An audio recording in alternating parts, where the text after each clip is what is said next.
I'm gonna say it straight, no circling around it. I caught my husband showering with our neighbor, not sneaking around, not scrambling to cover himself. Drew just stood there, bare in every sense of the word, looking at me through the steam with this cold smile. Getting upset is pointless. He said it like I was a kid asking for something impossible. And in that moment, I didn't just see betrayal. I saw preparation. He wasn't surprised. He wasn't defensive. He looked at me like this was the outcome he'd calculated from the start. To understand why I ended up standing in my own bathroom doorway hearing that from the man I used to trust, we have to go back a few weeks when everything still looked normal. I'm Sienna, 32, working in communications for a fashion company. I'm used to a calm life. I'm not the explosive type, but when something feels off, my instincts are usually right. Drew, my husband, works in finance. He's smart, quick with words, a little too confident, and always convinced he's 3 steps ahead of everyone else. We lived in a pretty quiet neighborhood where people smiled at each other on the surface, but rarely got close. That was true until Camille moved in. Camille was the new neighbor next door. Late 20s, petite, with this reserved kind of smile. She wasn't the type who lit up a room, but there was something about her that made people want to look out for her. I remember the first time we met. Camille spoke softly and leaned back a little, like she always kept a safe distance. Drew was the opposite. He got enthusiastic right away. I can still see him holding an entire ring of house repair keys, offering to help Camille even though she'd only asked if anyone knew a plumber. He stood there talking too loud and laughing harder than the moment called for. Camille looked like she just wanted the conversation to end a little sooner. At first, I figured Drew was just showing off. He always had that need to prove he was useful, that he was more proactive than the other men in the neighborhood. And Camille seemed politely uncomfortable, giving those forced smiles just to keep things from getting awkward. But then the small things started stacking up. Drew started mentioning Camille a little too often, not in a flirty way, more like he knew her business a bit more than any normal neighbor should. He told me Camille was having financial trouble. I asked how he knew. He said she just shared it. But Camille barely spoke loud enough to say good morning. Why would she tell that to my husband? Then Camille's reactions got strange. Every time she ran into Drew in the yard, she looked down and pulled away fast like she'd touched something hot. That wasn't the look of a woman having an affair. It was the look of someone who owed something, or someone stuck in a situation she couldn't get out of. I didn't suspect cheating. Honestly, I didn't even think Camille was Drew's type. And I didn't see any of the usual signs. No late-night texts, no schedule changes, no hiding his phone. Drew acted normal, so normal it felt too normal, so I let it go. I figured he was just doing that usual thing of his, trying to play the hero in a story that didn't need him. But everything shifted that night. I came home earlier than planned because a meeting got canceled. The bathroom light was on, water running loud, and laughter, soft but unmistakable in a house that should have had no one in it besides Drew. I walked toward it slowly, no rushing, no barging in. I just stood at the door, hand on the cold metal handle. I pushed it open. What I saw hit me hard. Not because of the nudity, but because of how it was happening. Camille was in the shower, trembling, arms wrapped around herself like she was trying to shield her own body. She didn't look at me. She looked at Drew, and the look was desperate enough that anyone but the blind would have noticed. And Drew? He had one hand braced against the glass, turning toward me with no attempt to hide, no towel, no shock, just a look. Smug, not a trace of guilt. Through the sound of the water, he said the line I know I'll remember longer than the betrayal itself. Getting upset is pointless, like he'd rehearsed it. Drew wasn't afraid of me getting angry. He wasn't worried I'd walk out. He didn't care what the neighbors might think. And that was what chilled me. He'd prepared for this moment. I stood there, looking at the 2 soaked people in front of me, and it finally clicked that the past few weeks hadn't been random. Drew wasn't helping Camille. He was setting up a situation, and Camille was trapped in it. I didn't say a word that night. No yelling, no breaking things, no questions. I just closed the door. And as the latch clicked, I knew one thing. The truth of all this wasn't inside that bathroom. It was behind it. In whatever Drew thought I'd be too shaken to notice. I closed the bathroom door that night, and Drew didn't follow me. He just let me walk away, like someone completely sure I'd go back to my usual place. Quiet and appropriate. The next morning, he acted like everything that happened was the most normal thing in the world. No apology, no explanation. Just the tone of someone correcting another person's mistake. While we were eating breakfast, he set his glass down and said, "You haven't cared about this marriage lately. You've let everything go cold." He said it softly, but the accusation was sharp. He spoke like I was the reason he'd been in the shower with another woman. No shame. He gave himself the right to blame me. I didn't answer. I just looked at the calm in his eyes and realized he'd even prepared his attitude for this stage. He wanted me to feel guilty. He wanted me to bow my head. But the more he tried to push me into the weak spot, the clearer my mind became. In the days that followed, Drew started showing exactly how much he'd been controlling. I paid closer attention, and the pieces began lining up in a way that made my skin crawl.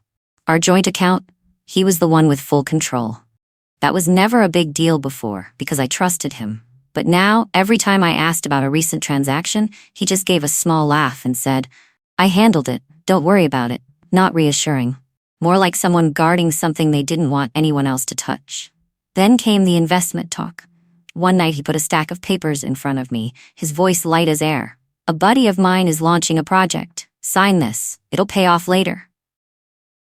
I picked it up. The contract was full of vague terms. I asked, "What exactly am I investing in?" Drew slid an arm around my shoulder and lowered his voice. "Trust me." A phrase meant to shut someone up, not persuade them. After what happened in the bathroom, "trust me" wasn't something I could swallow anymore. And then there was Camille. Drew started bringing her up even more. Not in a caring way, but in a complaining way. "Camille's having money trouble. She needs help. She doesn't have anyone to rely on."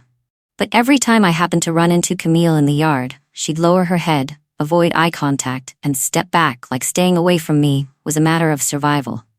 That wasn't the behavior of a woman trying to slip into someone else's marriage.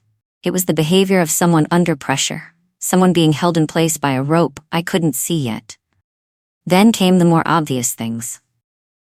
One evening, Drew's friends came over. We were talking, and I was telling a funny story from work. Before I even finished, Drew cut in. "My wife gets overly sensitive sometimes. She's probably stressed lately." They laughed, and I understood. He was shaping me into the image of an unstable woman. A classic tactic: tear someone down so you can set up something bigger. Camille was there that night too.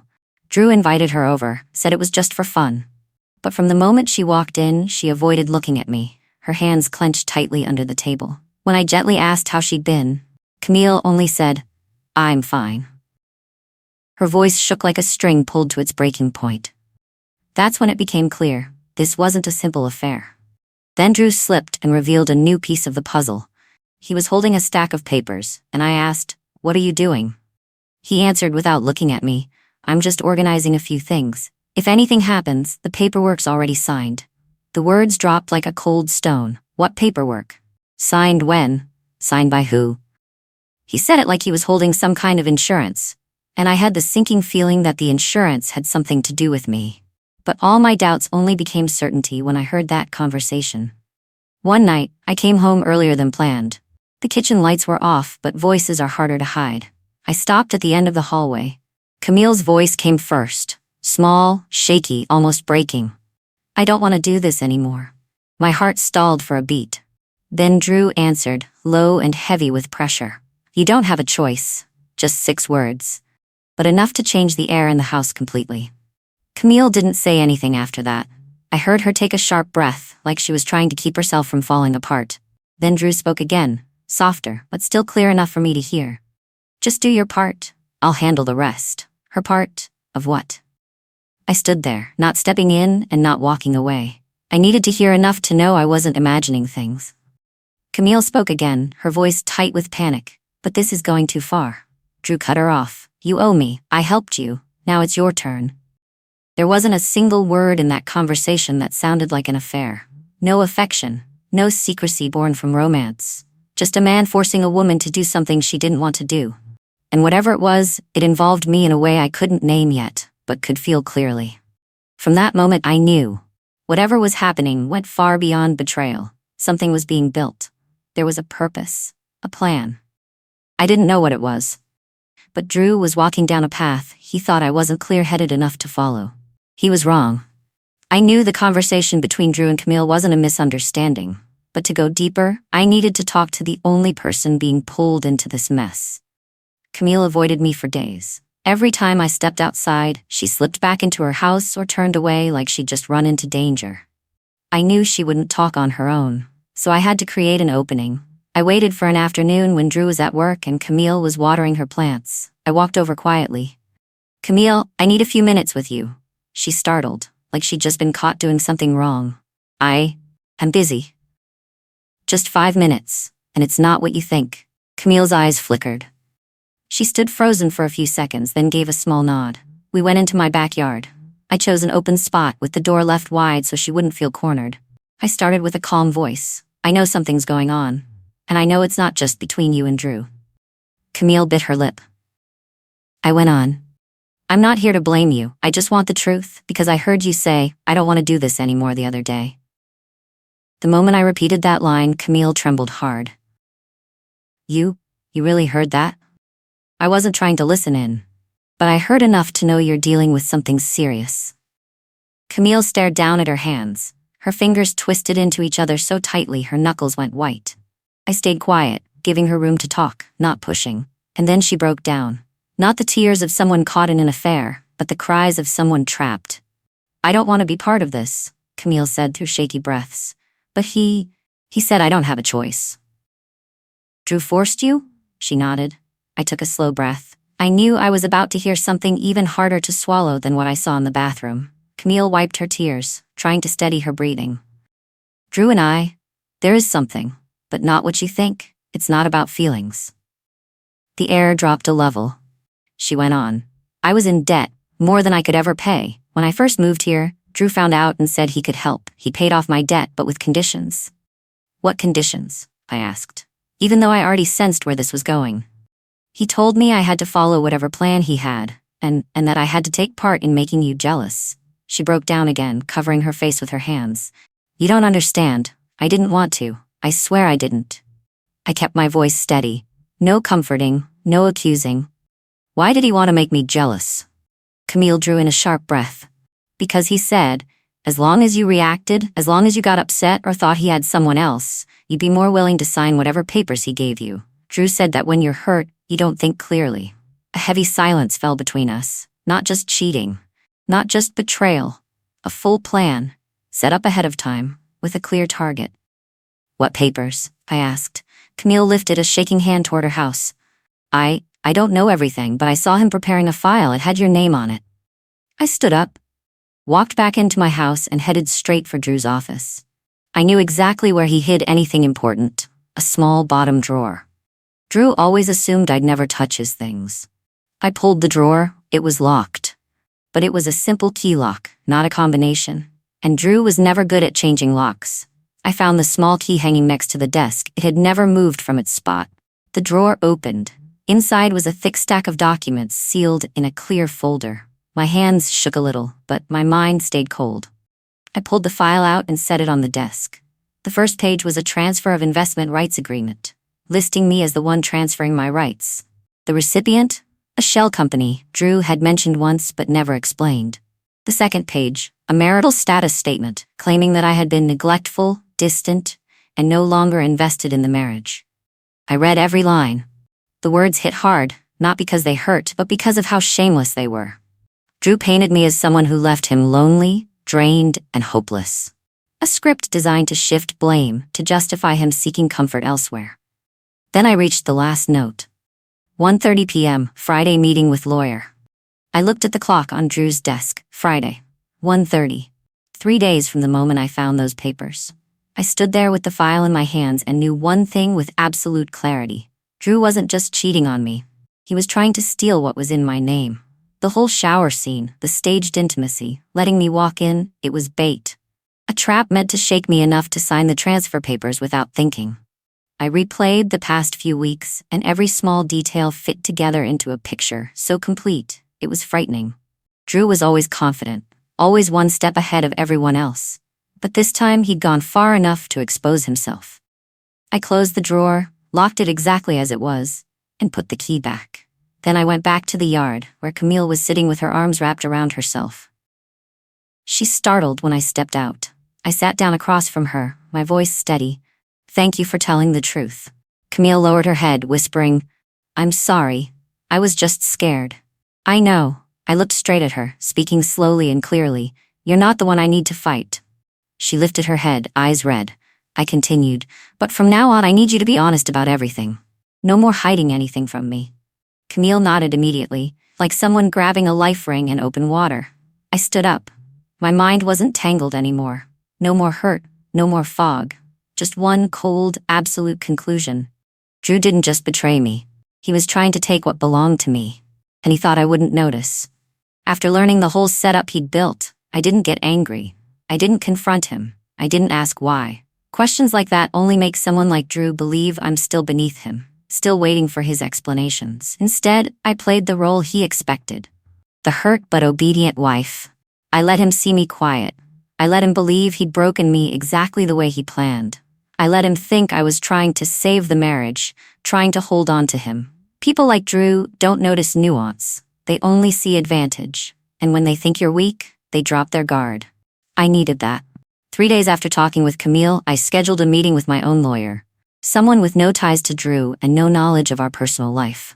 I picked a small, private office, used no shared emails, left no trace in any accounts Drew might monitor. I laid Drew's folder on the desk and opened it page by page. The lawyer stayed silent for a few minutes, then looked at me with a grave expression. "Your husband is preparing to take over the entire investment under your name. And if you sign this, you'll lose everything." I nodded. "I need another set of papers, fully legal, but the opposite of his. I want to protect my assets without him knowing." The lawyer understood instantly. We began building a counter package. A personal asset protection document, a contract declaring certain properties non-transferable without attorney supervision, a legal authorization allowing me to temporarily move my investments into protected status. Everything was drafted without a single line leaking anywhere. At the same time, I needed proof. Something that could tear apart any story Drew tried to build later. I installed small cameras in the living room and near the entryway, not to spy on anyone's private life, but to capture the moment Drew handed me the papers, the moment he tried to push me to just sign it because he was busy. I needed his tone, his pressure, the way he tried to steer me, so if it ever came down to it, it wouldn't be my word against his. As for Camille, I asked her to meet me privately in my house. "I need you to tell the whole story exactly as it happened," I said. "But I need to record it." Camille hesitated, but I could see it in her eyes, the desperate wish to get out of the trap Drew had put around her neck. "You need me to say everything, right?" "Yes, every detail. I'll keep it confidential, but I need evidence that protects both of us." Camille agreed. We did the recording in a small room with the door locked and the curtains closed. She told everything: how Drew paid off her debt, how he forced her to cooperate, how the shower scene was staged, how he threatened to sue her if she backed out, how he said I was about to sign anyway. Every sentence Camille spoke was another key turning, unlocking the darker layers of Drew's plan. I didn't interrupt or guide her. I let her talk, because that was the strongest kind of evidence. By the time Drew brought me the papers a second time, I was ready. That night, he walked into the living room and set the folder on the table with that familiar confidence. "Sign it," he said. "I already told you, this is a good opportunity." I looked at him with the expression he wanted to see: hesitant, hurt, dependent. "Do you really think this is what's best for us?" "Of course," Drew answered quickly, afraid I'd change my mind. "I've got it handled. Just sign." He slid the pen toward me and sat closer, ready to supervise. But Drew didn't know the folder in front of me wasn't the one he prepared. My lawyer had helped me replicate the entire look of his document, only the contents were completely replaced. In reality, I was signing a legally binding asset protection contract that kicked in the moment my pen touched the page. Drew watched me sign each sheet, looking so satisfied he didn't bother to hide it. "I knew you'd come around," he said, with the confidence of someone who believed he'd just won the final move. I nodded slightly, keeping my expression soft and uncertain. "You handle everything. I trust you." That sentence was enough to drop the last of his guard. Drew smiled, the smile of someone who thought he'd outsmarted everyone. If he knew what was really inside that file, he wouldn't have been smiling at all. But I couldn't end it there. Drew still thought he'd won. I needed to give him the chance to walk himself straight into the biggest humiliation possible. And there was no better place than the weekend community meeting, the one where Drew always tried to show off as the successful man, the model neighbor, the guy everyone supposedly respected. In this neighborhood, his reputation mattered almost as much as money, maybe even more. I chose that meeting for everything to come into the light, right in front of the people he most wanted to impress. I told Camille the plan. She nodded without hesitation. "Are you sure you'll be okay?" "I'm fine," I said. "This time, the rules are mine." Camille squeezed my hand gently. "Thank you for helping me get out." I looked her straight in the eye. "No, we're helping each other."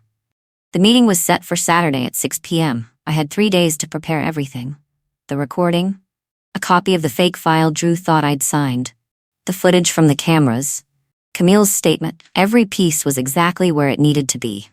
Drew kept walking around the house with the confidence of a man who thought he'd manipulated both his wife and the neighbor. Every time I looked at him, one thing was clear. The real winner never needs to raise their voice. The one about to lose is always blind right before the fall. The community meeting started at 6. The common room was bright, chairs lined up neatly. People were chatting, catching up about small neighborhood things. And just as I expected, Drew walked in like it was his personal stage. White button-down shirt, confident smile, shaking hands everywhere. He greeted everyone, told a few stories about work, about some project he was involved in. From a distance, anyone would think he was the ideal man, successful, friendly, respected. I stood in the back for a moment, watching. No emotion, no shaking. My mind was completely clear. When the meeting started, I took a seat in the middle row. Drew sat near the front, glancing back at me now and then, with that arrogant look of a man who believed I was still exactly where he wanted me. Quiet, hurt, dependent.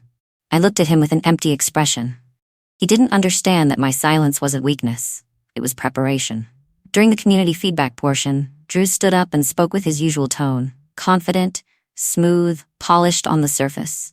And just as he finished, I stood up. Everyone turned to look. Drew's brows tightened. He hated being interrupted in public. But he forced a smile anyway. "You have something to say, Sienna?" I stepped forward, my voice steady and slow. "Yes, I need to talk about something involving my husband and a neighbor here." The room went silent. Drew let out a small laugh, trying to play it off. "Sweetheart, private matters?" "I'm going to speak, and I have proof." I placed the USB on the conference table, right where the speakers were already connected from an earlier presentation. The coordinator looked at me, hesitant, but after seeing my expression, he nodded. I opened the audio file. Camille's voice played first, shaky, broken, but clear. "I don't want to do this anymore." Then Drew's voice, low and sharp. "You don't have a choice." The entire room froze. Drew shot to his feet. "What is this? Are you?" I raised my hand, cutting him off. "There's more." I played the second clip, the messages he sent Camille, the ones where he pressured her to finish the plan. Then the line he wrote, "As long as Sienna gets jealous, she'll sign. The assets will be transferred this week." A few people gasped, others turned to each other, whispering. Drew's face went pale, though he still tried to hold himself together. "You faked that. This is..." "And this," I said, projecting the image from the camera onto the screen, a photo of Drew and Camille in the bathroom. Not to shame anyone, but to show the staging behind the entire scene. In the picture, Camille wasn't acting like someone having an affair. She stood like someone forced to be there. Eyes wide with panic, no intimacy, not even close. I looked around the room. This is the scene Drew staged for me to walk in on, to make me react, to push me into signing the papers he prepared to transfer my investment rights into his name. Drew almost shouted, "Sienna, that's not what happened. You're twisting everything." I didn't look at him. I turned to Camille. "Can you tell the truth?" Camille stood, her whole body trembling, but her voice clearer than ever. "Everything is true. Drew forced me. He paid off my debt, then made me follow his plan. I didn't dare speak up because he threatened to sue me. I'm sorry, Sienna, but it's all true." The room buzzed with whispers. Some people stared at Drew with annoyance. A few older neighbors folded their arms, looking at him with disappointment. Drew stepped forward, reaching for the USB. I moved back, my voice cold as steel. "Don't forget, Drew, I've seen every document you prepared." I held up the copies. The transfer contract, the statement full of lies about me, your appointment with the lawyer. A burst of outrage came from the corner. Drew's parents, who had just walked in after working late, His mother's voice cracked. "Drew, what have you done?" He looked around and finally realized there was no path left to explain anything. Every bit of arrogance drained from his face. I continued, my tone low and clear. "What you tried to take is no longer within your reach. The papers I signed weren't yours, and every asset under my name has already been moved into legal protection." A neighbor blurted out, "So he doesn't get anything?" I looked straight at Drew. Not a single cent. Drew didn't move. No confidence, no smile, just raw humiliation in front of the very people he always wanted to impress. A few neighbors pulled Camille aside, comforting her and saying they'd help her get legal support. The meeting coordinator looked at Drew with a cold stare.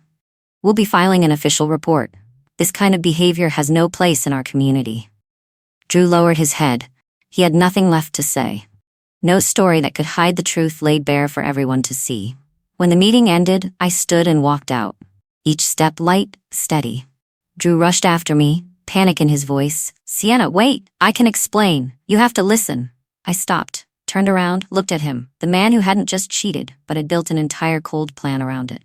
My voice was soft, but every word sharp and unmistakable. "You chose this game. I just rewrote the rules, and in the final act, there's no role for you." I turned away. No tears, no shaking, no looking back. The meeting room door closed behind me, and with it, everything tied to Drew.